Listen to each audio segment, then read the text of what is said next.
Radio Rahim with War, Derek Chisora.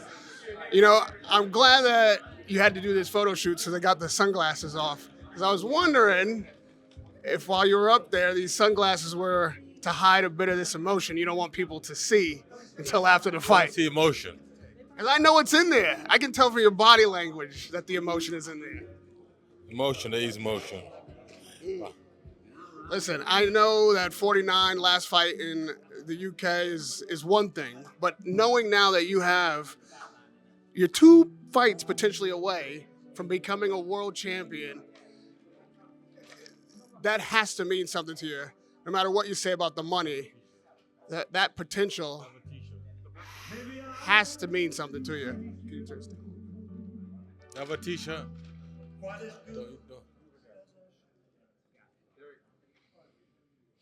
Who's that? John, or who? Oh. Hey, mate. That has to mean something to you. I mean, 2 fights away from potentially being a world champion. No one would have predicted that at this stage. No. It's one of those things, you know. God is great. You know, I came into boxing not trying to be eliminator, because when you're eliminator, sometimes you sit on the sidelines for years and years while the champion does what he wants, you know. And it's quite sad when things happen like that in boxing. So I just chose myself. I don't eliminate. I just want to make money and then just walk away. You know the business of boxing. This is the way you just demonstrated it by knowing what eliminator means. However, by Frank Warren having the IBF champion in his stable, Frank Warren promoting this fight, it would stand to reason that at the very least, if you sat out, you might have a shot at the Undisputed. I would say Daniel probably wants to fight Undisputed next, but if you're the eliminator, you got the IBF mandatory, you could either retire as the IBF champion or the Undisputed heavyweight champion of the world. That's potentially in the cards. Derek, you can't tell me that doesn't mean anything. You never know. What means amazing for me is on what the fans want, bro. I don't look at things like that, bro. I just look at certain things I like to do for me. And right now, Otto Wallin could be a good fighter. They say a happy fighter is the best fighter. Are you happy right now? I know it's hard to see the light at the end of the tunnel, but are you happy with what you've done in your career, and are you happy that, in a sense, that it is coming to an end? I'm happy. You know what? I'm happy. I am happy in a way that I'm still alive. I'm healthy. My kids are healthy. I'm happy with that. You know, career is a career, bro. You know, it's provided me with so much opportunity in my life. You know, God is great. I keep repeating that. You know, I just love everything about my life. You know, the sad part, the happy parts, everything about it. Coming through Otto Wallin, it's not going to be an easy task. He's only lost to the very best. He's lost to Joshua. He's lost to Fury. You would be the third. Do you need to raise your game above what we saw against Joyce to beat Wallin? Okay, here's a question you ask yourself. Who's Otto Wallin box, apart from Tyson and AJ? I mean, I'm not going to run down his career, but he's also fought Gassiev, who he beat, who at the time was thought to be like potentially on his way to a world championship in Russia. Yeah, Gassiev. Yeah. Yeah, that was probably definitely his best win. But again, And who else? I'm saying that's the notable win. Listen, right? I got enough respect for Otto Wallin. I'm not gonna lie to you. I trained for the guy like he's gonna take my head off. I've gone crazy. I've not trained. I've got younger guys to spar with, and they've gone crazy. We've killed each other in the gym, and now we shall have to see on the night. You told me in preparation for the Joyce fight that you exhausted yourself from the beginning and didn't really start fighting until you had nothing left. Are you repeating that strategy? Yes, because I know he's not going to last in the ring with me. We're gonna drown him. We're going to drown him. Those of us who are in boxing have an idea of what that means, but what does that mean to you, drown somebody? How do you drown your opponent? Start fast. It's like coming out 100 meters. You don't start slow, you just take off. So I'm going to start fast. I'm just going to go.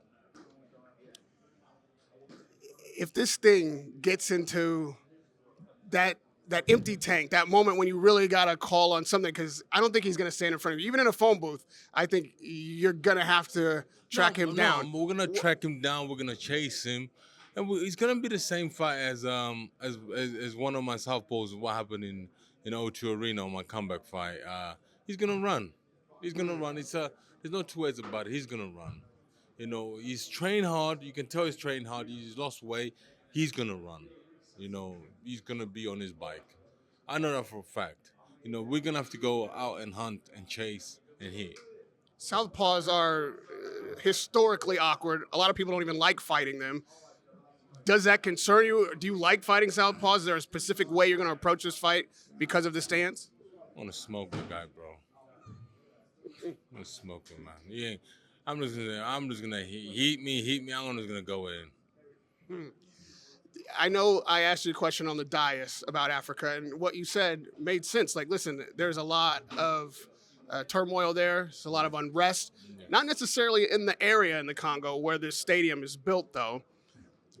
Do you see an importance to having a fight with a name like you have, especially if it's your 50th fight, to bring positive light to the Congo and potentially create something there that highlights the peace and the ability for that country and really the whole of Africa to host an event of that magnitude? No, because my brothers and sisters are dying. Young kids are dying. You know, people are being raped. And then on top of that, you go white mercenaries going to protect the gold and diamonds for the rich people who live in America, United Kingdom, for them to enjoy Saint-Tropez in the summertime. Why other black people are dying, and then for people to be flossing wearing diamonds on the videos, music videos, why young kids are dying for that. So for me, it would be very hard for me to go to Congo. It don't matter. It's not about the money. It's about other kids are dying there because people want to wear nice stuff. People want to drive nice cars because of Congo. You know, life is not fair.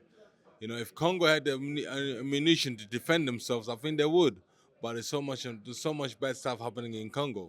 I mean, like, we live a great life here, but can you imagine that you can't even sleep in a bed for about 20 years because you're scared somebody's gonna come and rape you or do something to you because they want to get the gold and diamonds out? You know, I rarely hear you speak passionately about politics as much as you get yourself involved in politics. That might be the most passionate I've heard you about an issue. After this boxing and this fighting in the ring is done, are you going to be fighting in the political arena? You seem to stay in the conversation. Listen, life hasn't been fair for Africans for the last 1,000 years, you know, in the way that any good African country, there's always corruption in there, you know. There's never been fair for others to come up. Everybody in Africa always has to be struggling. But until they struggle enough that they have to get on a boat to come to Europe and live a better lifestyle. And then the Europeans complain that there's too many immigrants coming because they live in the country because the Europeans have colonized the African countries and they've left them with nothing. You know, they got stuff, but they can't even mind their own stuff and sell it. You understand? So it's quite difficult. Life is not fair. So on those certain things, you have to speak up about it. You know, there's people who live in their countries. They don't live in the country because they don't want to. They're getting on boats. They're going to America because they want a better lifestyle for their kids. Do you understand? I mean, like, the Americans, the Chinese, everybody goes to Africa, takes what they want to take, don't leave anything for them. You know, come back here and, I'm rich because I got diamond mines. You know, 99% of diamond mines and gold mines are not owned by Africans. They're owned by Chinese or white people. That's the problem. And if a black man owns a mining company, then it's a problem. Do you understand? I know all this stuff because I got a couple of mines and I hear this stuff, you know. On that list of the Chinese and the Americans, you might have to top that list with the UK. Yeah, do you have these conversations with your Reform Party friends? No, not yet. Soon. Why not? No, yet. We want to get in the House of Power first.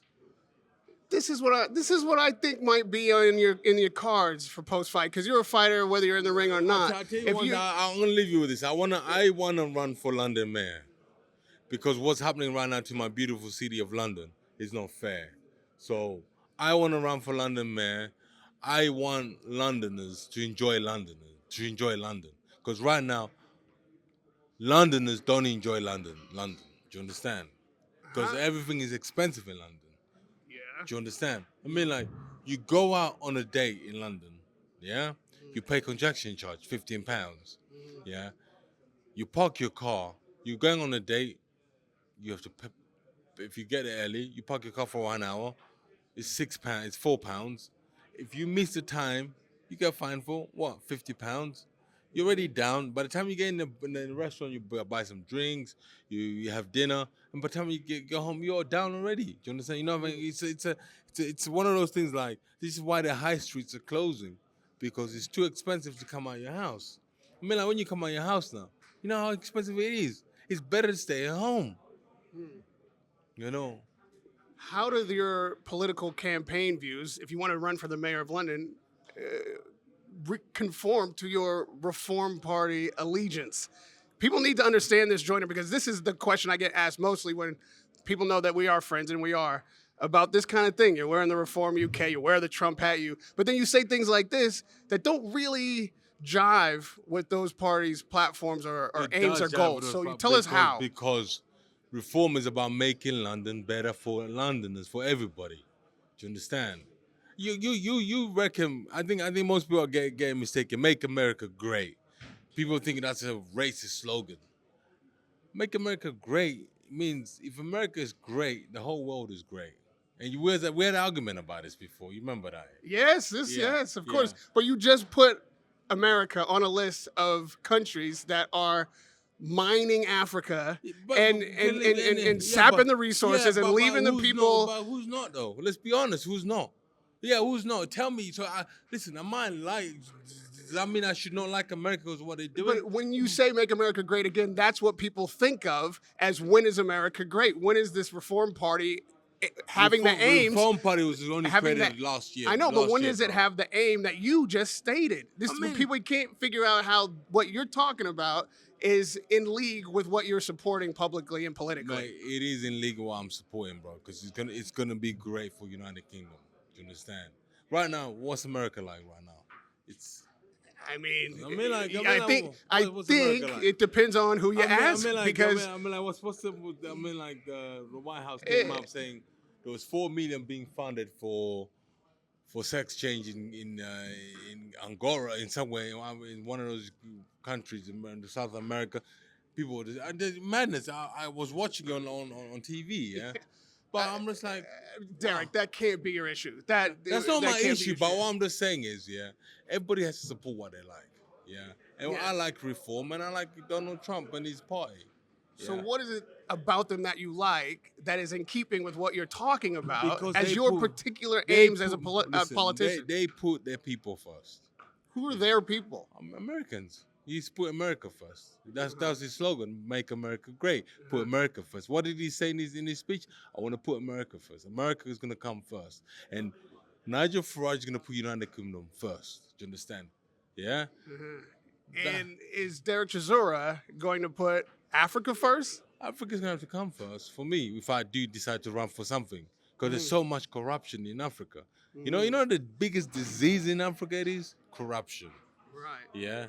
Corruption is the biggest disease. I mean, like, for yourself, if you go to a hospital in Africa, if it's not good, like, I know a story what happened in Africa. The guy was in one hospital for 4 days. They're like, oh, we can't see you. Until he goes, okay, I'll pay you to see you. And they're like, yeah, we'll see you.